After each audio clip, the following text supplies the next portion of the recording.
BJP ರಾಜ್ಯಾಧ್ಯಕ್ಷ B Y Vijayendra ಇಂದು ಸುತ್ತೂರು ಶ್ರೀ ಕ್ಷೇತ್ರಕ್ಕೆ ಭೇಟಿ ನೀಡಿ ಪರಮ ಪೂಜ್ಯ ಜಗದ್ಗುರು ಶ್ರೀ ಶಿವರಾತ್ರಿ ದೇಶಿಕೇಂದ್ರ ಮಹಾಸ್ವಾಮಿಗಳವರ ದರ್ಶನ ಪಡೆದರು.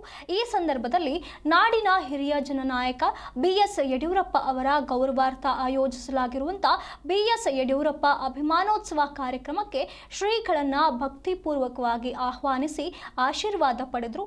ಈ ಸಂದರ್ಭದಲ್ಲಿ ಮಾಜಿ ಸಂಸದ ಪ್ರತಾಪ್ ಸಿಂಹ, ಮೈಸೂರು ನಗರ ಬಿಜೆಪಿ ಅಧ್ಯಕ್ಷ ಎಲ್ ನಾಗೇಂದ್ರ, ಮೈಸೂರು ಗ್ರಾಮೀಣ ಜಿಲ್ಲಾಧ್ಯಕ್ಷ ಕೆಎನ್ ಸುಬ್ಬಣ್ಣ, ಮಾಜಿ ಶಾಸಕ ನಿರಂಜನ್ ಕುಮಾರ್, ಮುಖಂಡರಾದ ಎಲ್ಆರ್ ಮಹದೇವಸ್ವಾಮಿ ಸೇರಿದಂತೆ ಪ್ರಮುಖರು ಉಪಸ್ಥಿತರಿದ್ದರು.